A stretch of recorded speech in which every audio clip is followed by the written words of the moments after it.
सीताराम हनुमान। अब तो दया करो राम सीताराम हनुमान। अब तो कृपा करो राम सीताराम हनुमान। अब तो कृपा करो राम सीताराम हनुमान। आप सभी बोले भगवान की कृपा है। और ये संकीर्तन आपको सभी को बोलना है। अब तो कृपा करो राम सीताराम हनुमान। बोले आप सभी, हाँ बोलो। अब तो कृपा करो राम सीताराम हनुमान। अब तो कृपा करो राम सीताराम हनुमान। अब तो दया करो राम सीताराम हनुमान। अब तो दया करो राम सीताराम हनुमान। अब तो दया करो राम सीताराम हनुमान।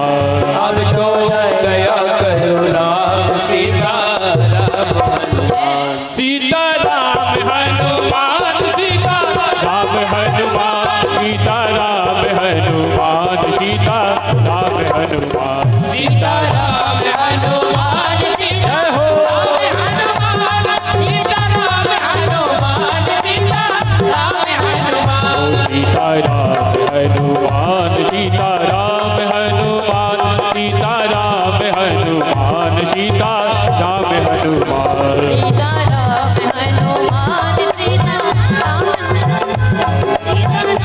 हनुमान सीताराम हनुमान। ये अब तो दया करो राम सीताराम हनुमान। गाइए बड़े भाव के साथ, जय हो। ये अब तो दया करो राम सीताराम हनुमान। ये अब तो कृपा करो राम सीताराम हनुमान। ये अब तो कृपा करो राम सीताराम हनुमान। ओ अब तो कृपा करो राम सीताराम हनुमान। तो सीताराम हनुमान सीताराम हनुमान सीताराम हनुमान सीताराम हनुमान सीताराम हनुमान सीताराम हनुमान सीताराम हनुमान सीताराम हनुमान। सीताराम हनुमान सीताराम हनुमान सीताराम हनुमान सीताराम हनुमान सीताराम हनुमान सीताराम हनुमान सीताराम हनुमान सीताराम। ओ सीताराम हनुमान सीताराम हनुमान सीताराम हनुमान सीताराम हनुमान। ओ सीताराम हनुमान सीताराम हनुमान। अरे सीताराम हनुमान सीता राम हनुमान सीताराम हनुमान सीता राम हनुमान। बोले हनुमान जी महाराज की जय। बोले राजा रामचंद्र भगवान की जय हो।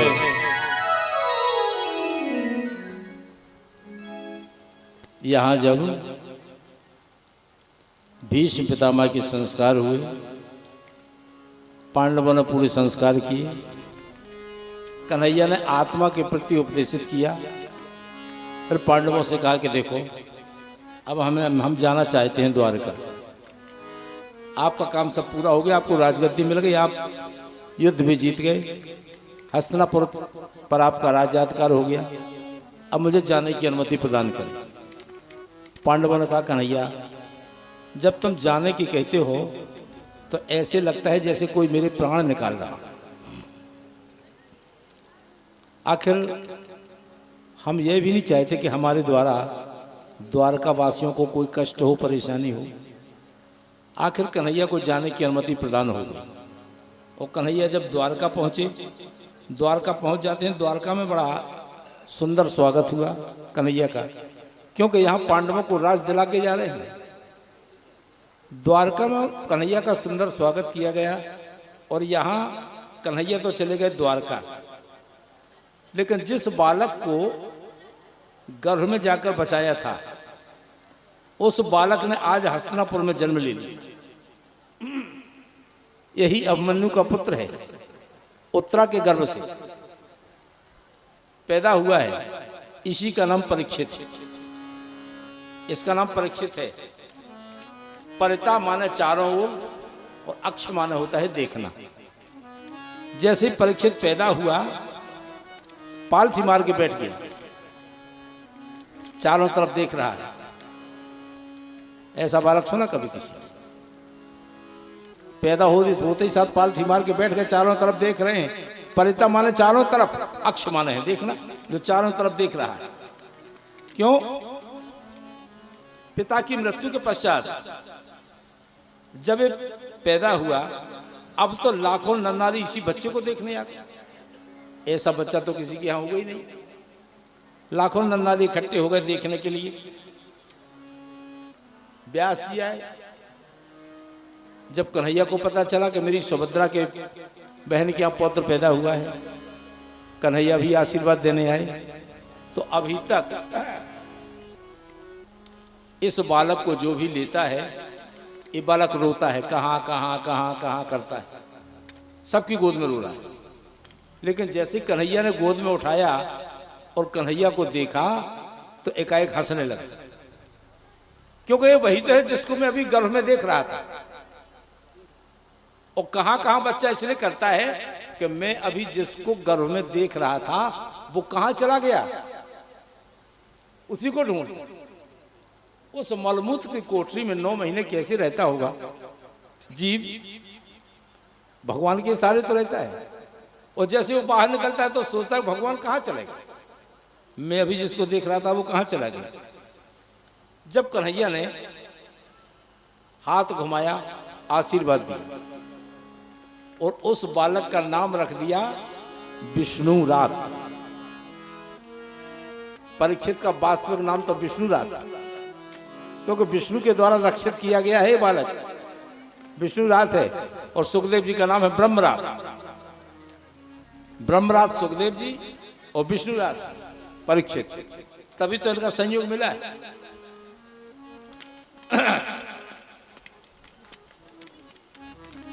अब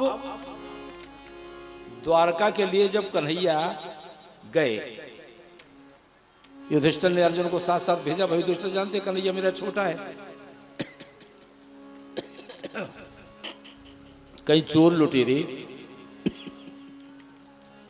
मेरे कन्हैया की सामग्री ना छुड़ा ले।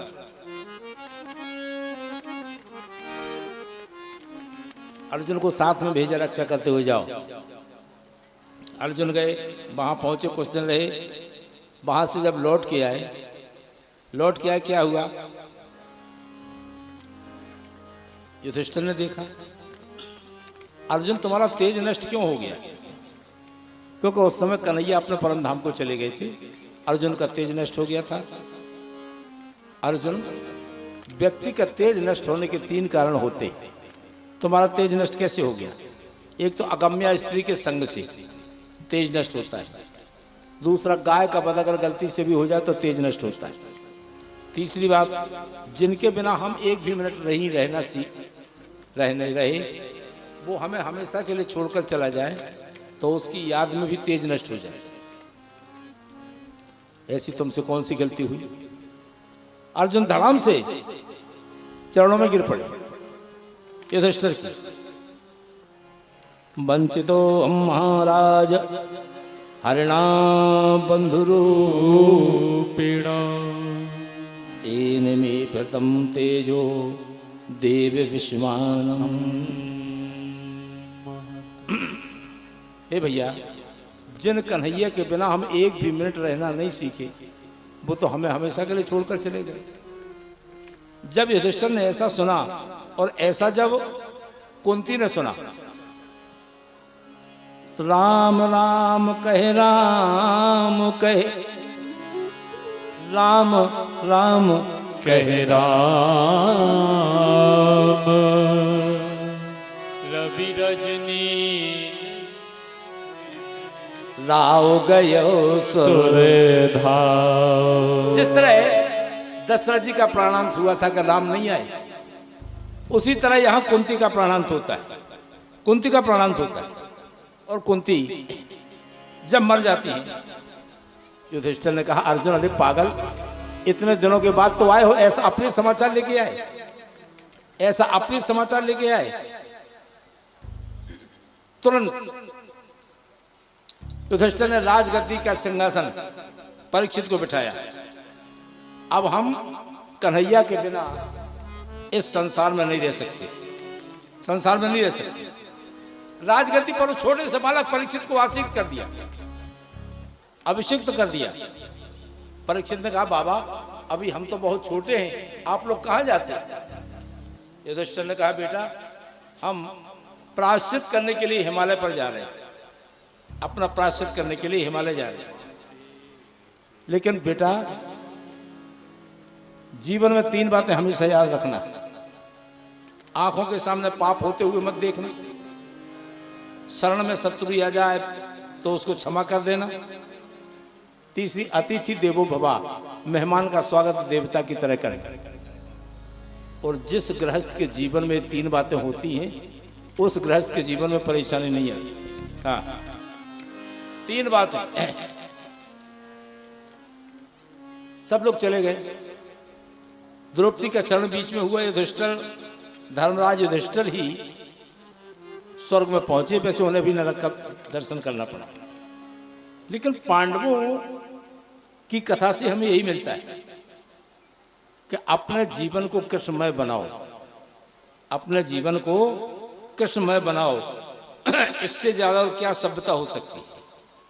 बिहारी जी के चरणों में प्रेम करते रहो, बांके बिहारी के चरणों में प्रेम हो जाए, और इससे बड़ी बात क्या हो सकती है। इसलिए तो कहा है कि बांके बिहारी रे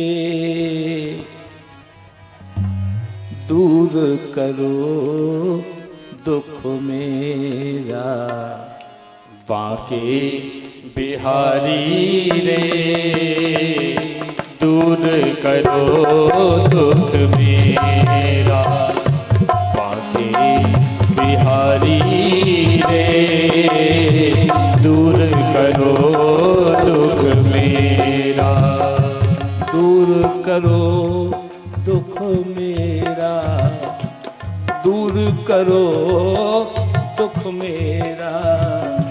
बांके बिहारी रे दूर करो दुख मेरा, बांके बिहारी रे दूर करो दुख मेरा।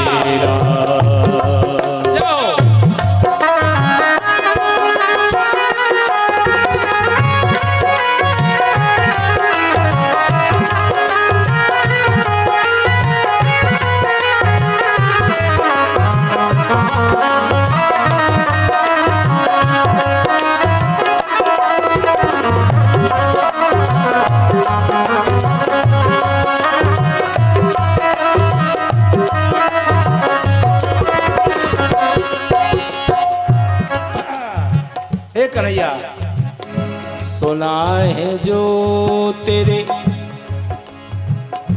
दर पे आए, सुना है जो तेरे दर पे आए, सुना है सुना है जो तेरे दर पे आए, सुना है जो तेरे दर पे आए, उसके सब दुखड़े मिट जाए, उसके सब दुख ले मिट जाए। अब आया शरण तुम्हारी रे, दूर करो दुख मेरा, बांके बिहारी रे दूर करो दुख मेरा, बांके बिहारी रे दूर करो दुख मेरा।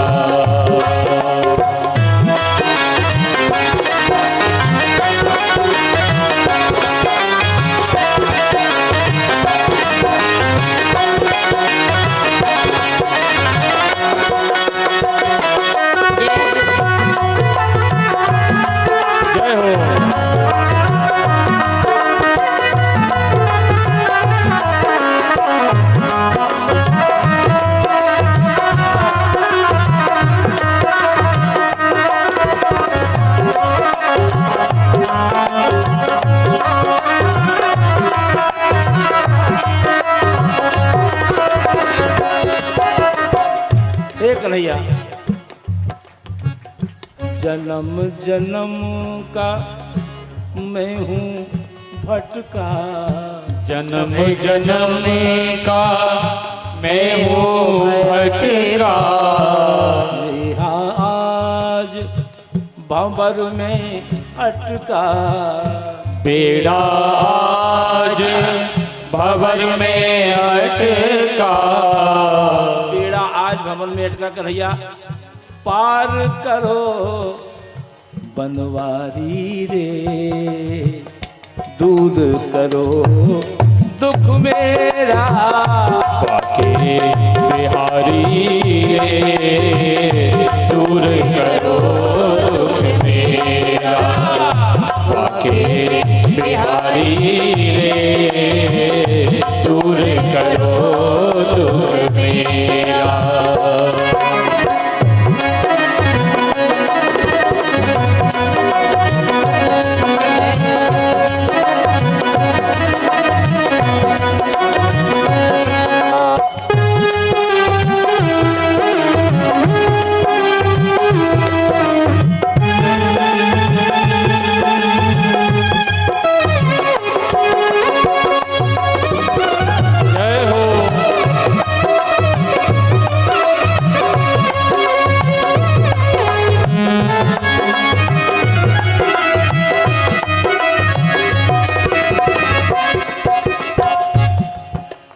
हे कन्हैया, सबरी अहल्या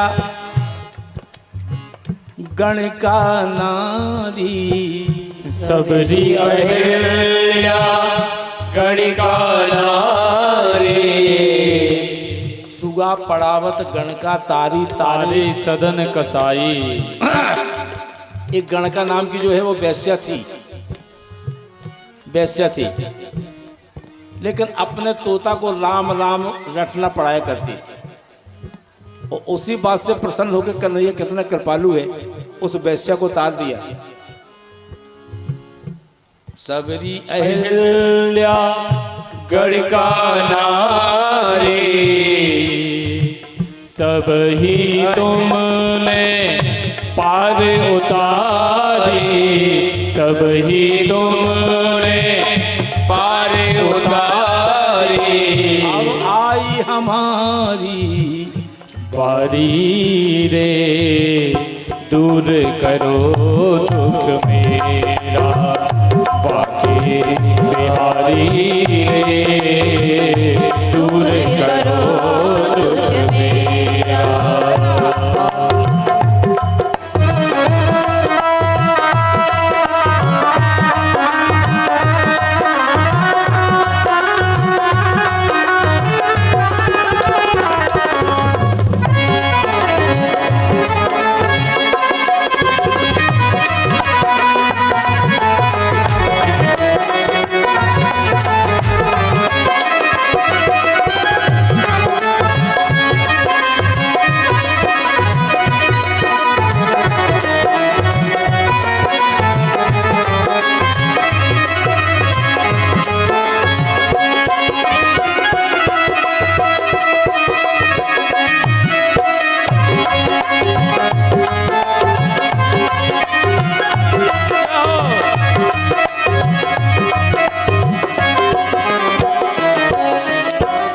मोर मुकुट पीतांबर धारी, मोर मुकुट पीतांबर धारी, ऐसे है कन्हैया, मोर का पंख, मोर का मुकुट, पीतांबर स्वरूप धारण किए हुए, मोर मुकुट पीतांबर धारी, मोर मुकुट पीतांबर धारी, संग में हो प्रसुभान दुलारी, संग में हो प्रसुभान दुलारी, अरे मोहन गिरवर धारी रे, दूर करो दुख मेरा, बाके बिहारी रे, दूर करो दुख मेरा,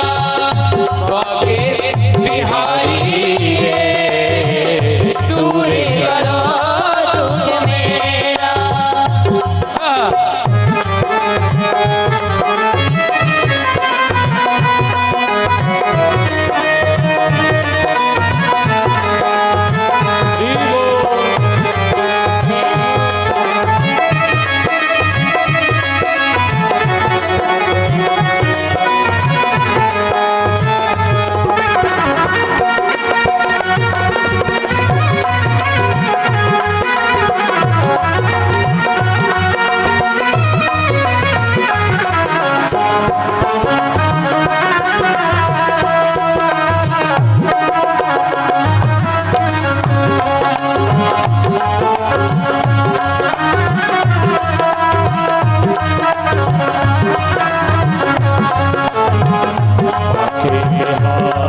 से बोले वृंदावन बिहारी लाल की जय हो। परीक्षित महाराज ऐसे तपस्वी हैं, तेजस्वी हैं, परमात्मा के प्रति विश्वासी हैं और विश्वास में ही परमात्मा का वास होता है। परीक्षित बड़े सौभाग्यवान हैं। पांडव लोग तो अपना प्रशासन करके चले गए, लेकिन जो परीक्षित को उपदेश दे गए उस उपदेश से परीक्षित का जीवन महान बन गया। ध्यान रखना। हाँ, परीक्षित महाराज धीरे धीरे बड़े हुए, समय व्यतीत हुआ, इनका विवाह हुआ राजा उत्तर की पुत्री इरावती से। परीक्षित का विवाह हुआ राजा उत्तर की पुत्री इरावती से। समयानुसार इनके 4 पुत्र पैदा हुए। बड़े का नाम है जन्मेजय, दूसरे का नाम सुरसेन, तीसरे का नाम भीमसेन, चौथे का नाम उग्रसेन। 4 बड़े प्रतापी पुत्र हुए हैं राजा परीक्षित। आदरणीय सूजी महाराज कहते हैं कि जब परीक्षित ने देखा कि मेरा प्रशासन बड़ा सुंदर है, गायों के स्तरों से दूध अपने आप निकलता है, कोई निकालता भी नहीं है। परीक्षित के जमाने में घर में ताला लगते ही नहीं, ताला कोई जानते ही नहीं, क्योंकि चोर डाकू होते ही नहीं। परीक्षित के समय में ताला कोई जानता ही नहीं। और जब परीक्षित ने देखा कि अब मेरा पुत्र भी कुछ काम करने योग्य हो गया, काम करने योग्य हो गया, अपने पुत्र को भी लगाना चाहिए लाइन पे। परीक्षित महाराज ने सोचा आधी उम्र निकल गई, आधी उम्र निकल जाएगी, ऐसे ही ऐसे। एक दिन परीक्षित ने पांडवों के खजाने में प्रवेश किया तो सुंदर चमकता हुआ मुकुट रखा था। उस मुकुट का इन्हें पता ही नहीं था। वो मुकुट उठाया और लगाकर चल दिए। चमकता हुआ सोने का मुकुट रखा हुआ था, उसको लगा लिया, क्योंकि पांडवों के अलावा वो किसी को पता ही नहीं था कि क्या है। परीक्षित ने लगाया, चल दिए। क्योंकि परीक्षित तो कभी कभी साधु संतों के आश्रमों पर झाड़ू लगाने जाते थे। भाई भारत के राजा बन के जाएंगे तो कोई झाड़ू लगवाएगा नहीं, तो बेस बदल करके, ग्वाला बदल बन करके झाड़ू लगाने जाते थे। उस दिन परीक्षित ने सोने का मुकुट पहना और सीधे जंगल में चले गए। सामने देखा तो गाय खड़ी है, गाय को बैल खड़ा है, बैल गाय को समझा रहा है और एक काले कुरूप रंग का चांडाल बैल को मार रहा है। बैल कोई और नहीं है, धर्म का अवतार है। और कलयुग जब आता है तो सबसे पहले धर्म पे चोट करता है, ध्यान रखना। गाय है पृथ्वी, बैल समझा रहा है गाय माता तुम क्यों रो रही हो? क्या कन्हैया ने इतनी सुंदर लीला तुम्हारे ऊपर की और तुम्हें छोड़ के चले गए तो उनकी याद में रो रही हो क्या? पृथ्वी ने कहा नहीं महाराज, संसार के लोग पुण्य भी पृथ्वी पर करते हैं और पाप भी पृथ्वी पर करते हैं। जब हम धर्म का कार्य पृथ्वी पर करते हैं तो पृथ्वी प्रसन्न होती है, और इसी पृथ्वी पर जब हम पाप का काम करते हैं तो पृथ्वी को दुख होता है, कष्ट होता है। क्योंकि करते तो हम पृथ्वी पर ही हैं, सब यज्ञ भी करेंगे, उल्टा सीधा काम जो भी हो रहा है सब इसी पर हो रहा है। पृथ्वी ने कहा हे धर्म, जब धार्मिक कार्यक्रम होता है तो हमें बड़ा अच्छा लगता है, अनुभूति होती है, और जब पाप कर्म होते हैं तो हमें ऐसा लगता है कि मैं रसातल में चली जाऊं, रसातल में चली जाऊं। अब हमें लगता है कि मेरी लाज को बचाने वाला कोई नहीं है। पृथ्वी कह रही है बैल से धर्मराज, कौन है आज मेरी लाज बचाने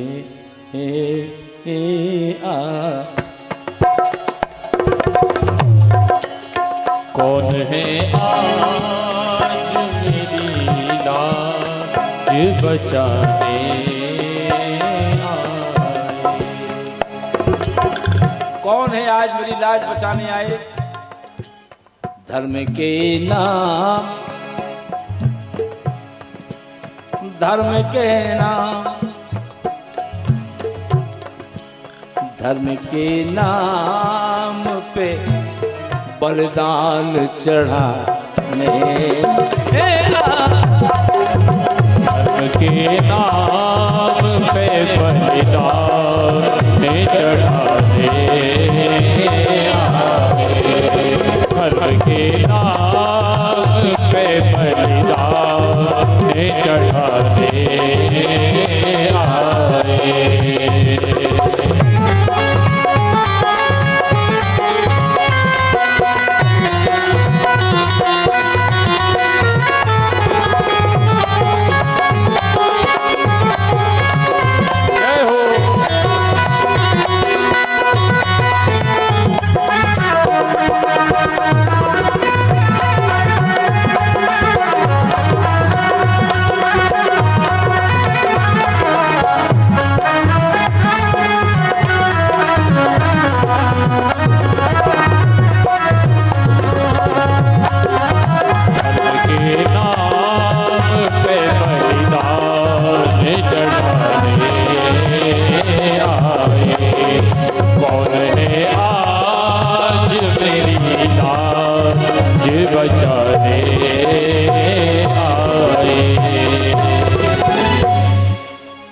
जो बैल समझा रहा है उस बैल के भी 3 पैर टूटे हुए हैं, लंगड़ा से चल रहा है।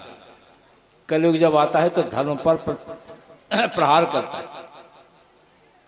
धर्म के पैर तोड़ता है, ताकि जब धर्म लंगड़ा लूढ़ा हो जाएगा तो संसार के लोगों को बचाएगा कौन?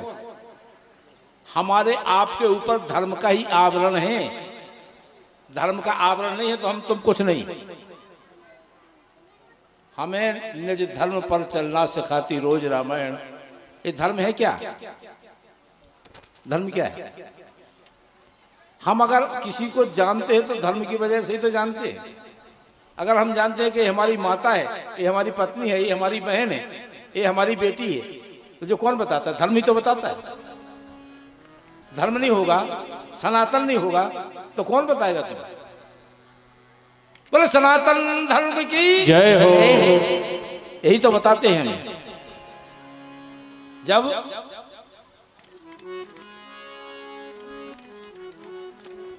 राजा परीक्षित ने पूछा, महाराज आपके पैर किसने तोड़े? मुझे बताइए, मैं अर्जुन का पौत्र हूं, परीक्षित हूं, इस राज्य का अधिकारी हूं। बोले राजा, अरे हमारी किस्मत में पैर तोड़ना लिखे ही होंगे, कोई बात नहीं, टूट जाने। क्यों?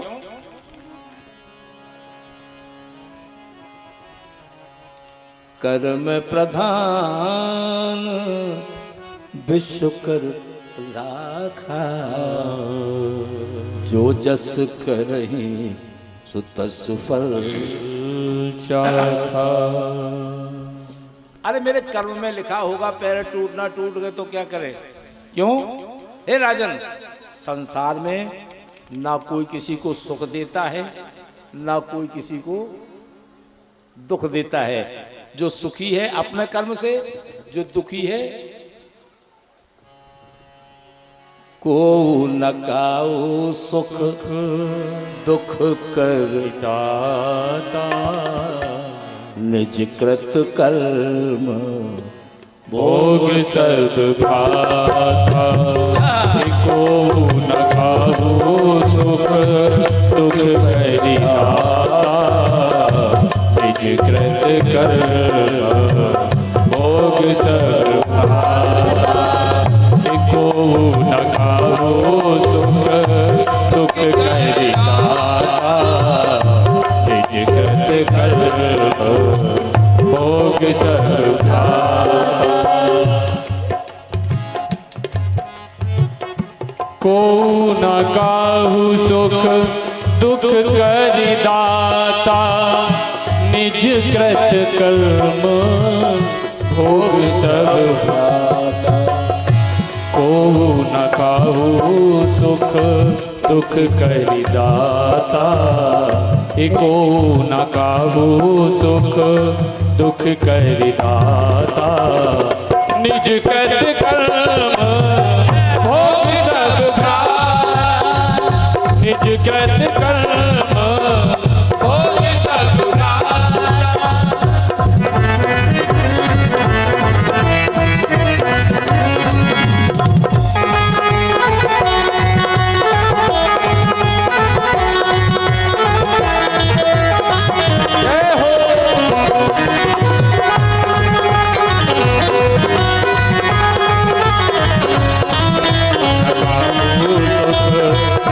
कह दाता निज कर कर्म भोग सब माता को न गाऊं दुख कह दाता निज कर कर्म भोग सब माता निज कर कर्म भोग सब माता।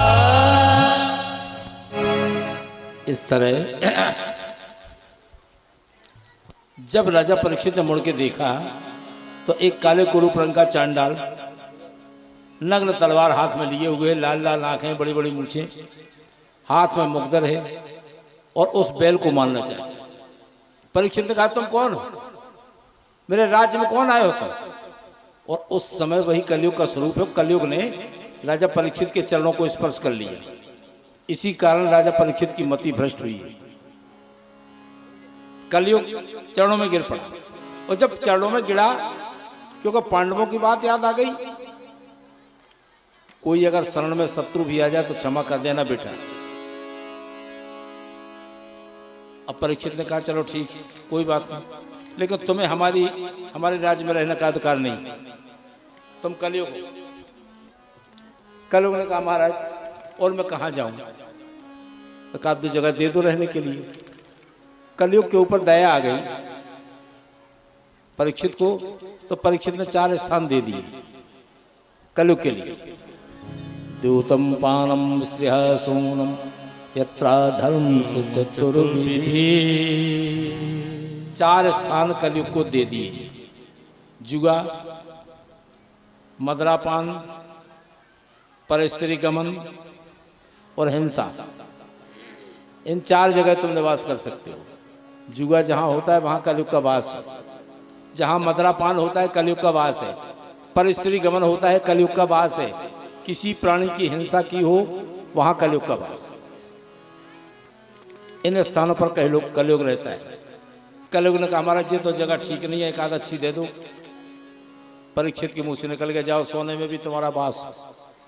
अब सोने का मुकुट लगाए थे परीक्षित, कलयुग ने कहा जो महाराज आज्ञा, वो उन्हीं के मुकुट के द्वारा कलयुग के हृदय में बैठ गया। कलयुग परीक्षित के हृदय में बैठ गया, क्योंकि जो मुकुट लगा था वो जरासंध का था, पांडवों का नहीं था, जरासंध का था। और जब से जरासंध को मार के आए थे पांडवों ने उठाया भी नहीं था मुकुट, केवल इन्हीं ने लगाया परीक्षित ने। वो पापी का मुकुट था ना, इसलिए परीक्षित के हृदय में प्रवेश करने का कलयुग को मौका मिल गया, प्रवेश कर गया। अब कुछ दूर जाते जाते राजा परीक्षित एक जंगल में पहुंचे, समीक ऋषि के आश्रम पर। समीक ऋषि नेत्र बंद किए बैठे थे। राजा परीक्षित ने कहा महाराज मुझे भूख लगी है, प्यास लगी है, कुछ खाने को दो, पीने को दो। लेकिन समीक ऋषि तो अंतर्मुखी हो गए थे, कुछ उत्तर नहीं मिला। तो राजा माने राजा को भी लगा कि हम महाराज से कह रहे हैं पानी पिला दो, जल पिला दो, इन्हें कोई सुना नहीं। एक मरा हुआ सांप डला था, राजा परीक्षित ने अपने धनुष से उठाया और समीक ऋषि के गले में डाल दिया, मरा हुआ सांप, और वहां से चले गए। जब समीक ऋषि के पुत्र वहां आए श्रृंगी ऋषि ने देखा मेरे पिताजी के गले में मरा हुआ सर्प किसने डाला? कुछ बच्चों ने कहा महाराज राजा परीक्षित आए थे, उन्हीं ने धृष्टता की। तो श्रृंगी ऋषि ने गंगा का जल हाथ में लेकर के श्राप दे दिया, जिसने मेरे पिताजी के गले में मरा हुआ सर्प डाला है, इसी सर्प के पूर्व तक्षक नाग जीवित हो जाओ और 7वें दिन उसको यमपुरी पहुंचा दो। वाणी का बाण चला दिया। एक बात और है ना, वाणी और बाण में इतना अंतर है कि बाण का तो अगर निशान चूक जाए तो बच सकता है, लेकिन वाणी के बाण से कोई बचने वाला नहीं। वाणी का बाण चला दिया। जब वाणी का बाण चला दिया, यहाँ राजा परीक्षित को पता चला कि हमें 7 दिन में मरने का श्राप दे दिया है श्रृंगी ऋषि ने। आज राजा परीक्षित ने अपना सब कुछ त्याग करके गंगा के किनारे बैठ गए, जाकर सीधे गंगा के किनारे बैठे। क्यों बैठे हैं? अब तो मरना ही तो है। सबको त्याग कर इतना बड़ा भारत का चक्रवर्ती सम्राट जब घर छोड़ा तो एक पानी पीने को लोटा भी नहीं है साथ। क्यों? विश्वास नहीं है पल का, सो वादा करो ना कल। विश्वास नहीं है पल का, वादा करो न कल का। विश्वास नहीं है पल का, वादा करो न कल का। कोई भरोसा है कल का? मृत्यु से बढ़कर किसी का न डर, और आ गई तो जाओगे घर छोड़कर। मृत्यु से बढ़कर किसी का न डर, आ गई तो जाओगे घर छोड़कर। अरे होगा क्या फिर महल का, होगा क्या फिर महल का। सो वादा करो न कल का। ओ विश्वास नहीं है पल का, वादा करो न कल का। विश्वास नहीं है पल का, वादा करो न कल का।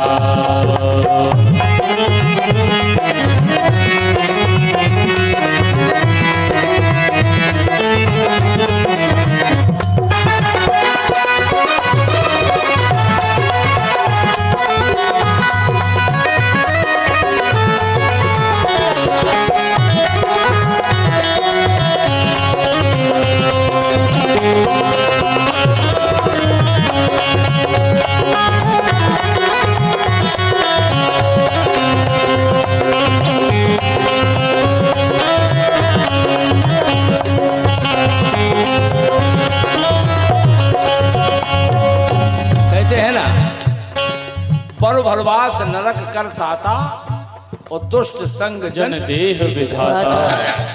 इसलिए कहते ऋषि साधु संतों का संग, जितना हो उतना करो सत्संग। कहते ऋषि साधु संतों का संग, जितना हो उतना करो सत्संग। कभी संग ना हो खल का, कभी संग ना हो खल का। सुवादा करो ना कल का, विश्वास नहीं है कल का। वादा करो ना कल का, विश्वास नहीं है कल का। वादा करो ना कल का। विवो जय हो।